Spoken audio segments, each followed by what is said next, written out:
Assalamualaikum warahmatullahi wabarakatuh. Selamat pagi anak-anak. Bagaimana kabarnya hari ini? Sehat-sehat bukan? Tentu sehat ya. Jangan lupa kita harus tetap sarapan pagi untuk menjaga kesehatan ya. Nah, sebelum kita memulai pembelajaran pada pagi hari ini, marilah kita berdoa menurut agama dan kepercayaannya masing-masing. Berdoa dimulai.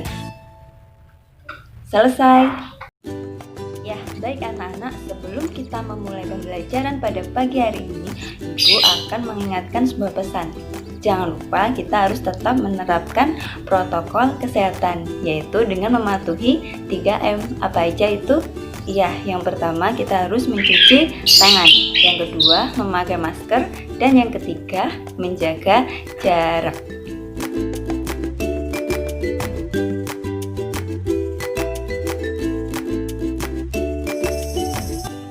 Oke anak-anak, untuk menambah semangat, marilah kita bernyanyi bersama lagu daerah dari Papua. Judulnya apa? Ada yang tahu?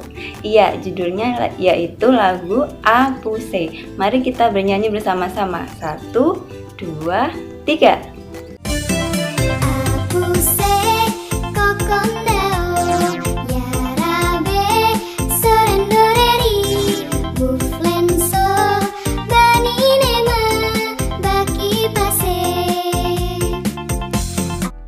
Oke anak-anak, sekarang Bu Guru sudah menyiapkan sebuah video. Silahkan kalian mengamati video yang Ibu putarkan tentang keragaman budaya di Indonesia.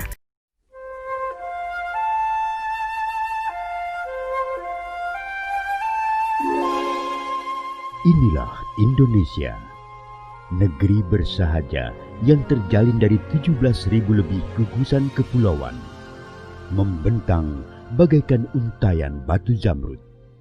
Kondisi geografis Indonesia yang berada di kawasan Ring of Fire membentuk keunikan kontur pada setiap jengkal wilayahnya. Indonesia tanah air beta, lautan lepas, pegunungan nan gagah, hingga hamparan sawah. Inilah Indonesia, rumah bagi 1.300 suku dan etnis yang menuturkan lebih dari 700 ragam bahasa. Semuanya terbingkai dalam keragaman budaya. puja bangsa. Pulau Sumatera, pulau paling barat di Indonesia, memegang teguh budaya nenek moyang bangsa Melayu. Pulau Kalimantan menjadi tempat bernaung suku Dayak, suku terbesar di Kalimantan. Tempat berlindung di hari Pulau Jawa sebagai pusat peradaban Nusantara sejak abad ke-9 melahirkan aneka ragam budaya yang menyiratkan luhurnya budaya negeri Pertiwi.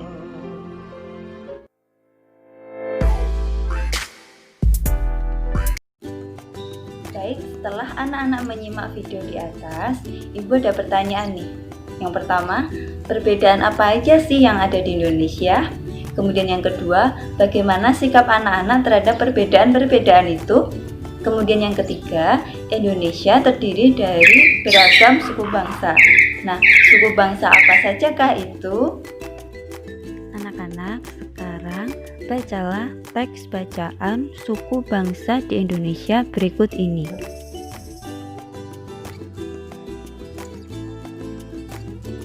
Nah, anak-anak, setelah anak-anak membaca bacaan suku bangsa di Indonesia, dapatkah anak-anak menemukan kata sulit yang terdapat pada bacaan tersebut? Nah, coba anak-anak tuliskan pada LKPD yang sudah Ibu bagikan tadi malam ya.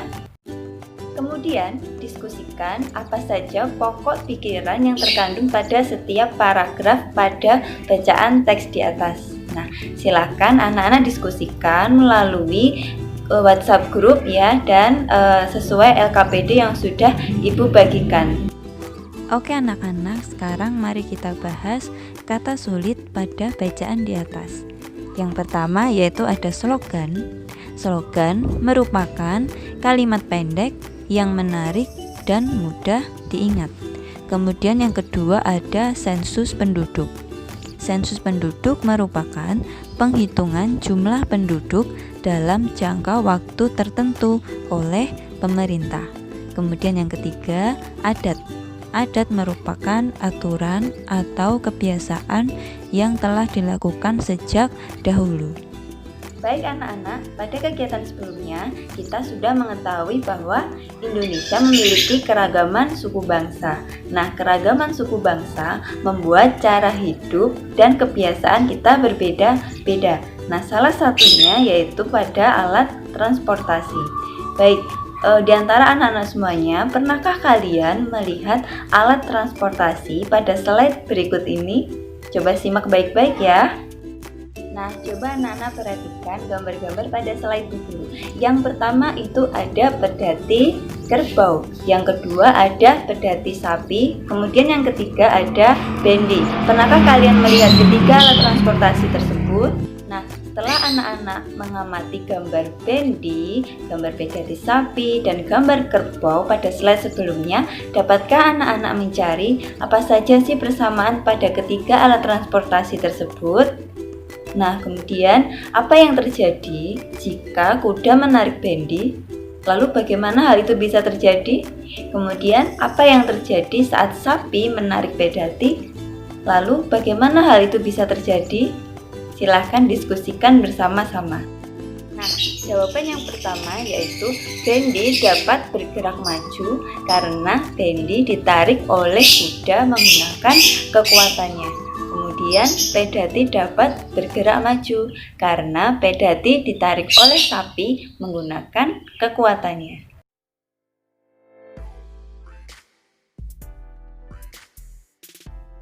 Nah, dari percobaan sederhana yang telah kita lakukan, dapat kita simpulkan bahwa apa yang dimaksud dengan gaya? Ya, gaya merupakan suatu tarikan atau dorongan yang dilakukan pada suatu benda. Baik anak-anak, sekarang kita menuju ke slide selanjutnya. Bu Guru sudah menyiapkan 4 buah gambar. Yang pertama ada gambar apa anak-anak?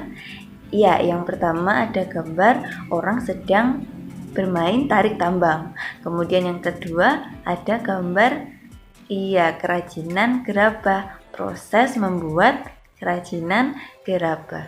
Kemudian yang ketiga ada gambar seorang ibu sedang menggendong anaknya. Kemudian yang keempat ada gambar sapi yang sedang menarik pedati. Nah, sekarang anak-anak amatilah keempat gambar tersebut ya.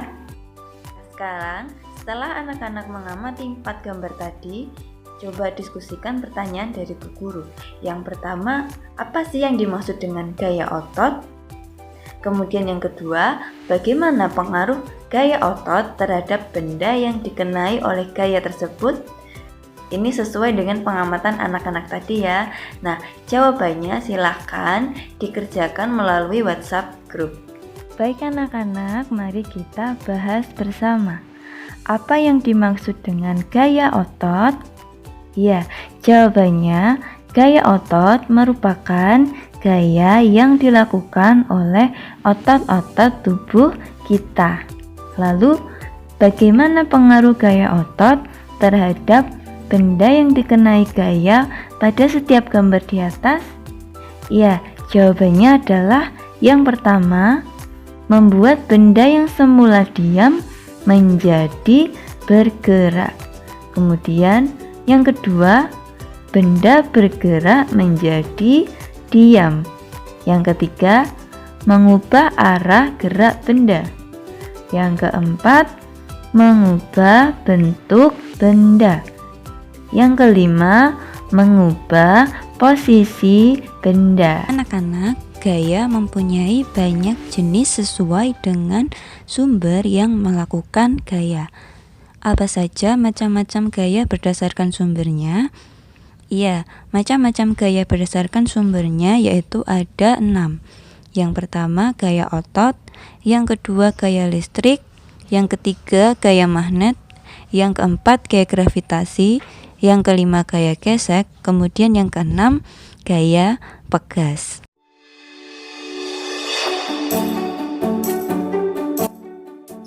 Baik anak-anak, tak terasa kita sudah berada di penghujung pembelajaran.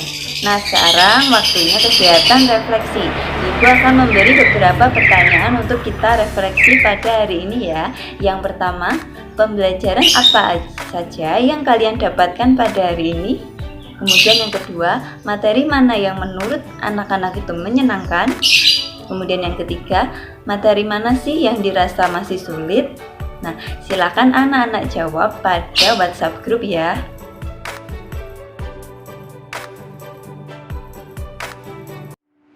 Baik anak-anak, tiba saatnya kita untuk menyimpulkan pembelajaran pada pagi hari ini. Nah, pagi hari ini tadi kita sudah belajar apa saja anak-anak? Iya, yang pertama kita sudah belajar tentang kata sulit pada bacaan. Kemudian yang kedua kita sudah belajar tentang pokok pikiran setiap paragraf. Yang ketiga kita sudah belajar tentang gaya dan macam-macam gaya. Kemudian yang keempat kita sudah belajar tentang gaya otot dan pengaruhnya pada suatu benda.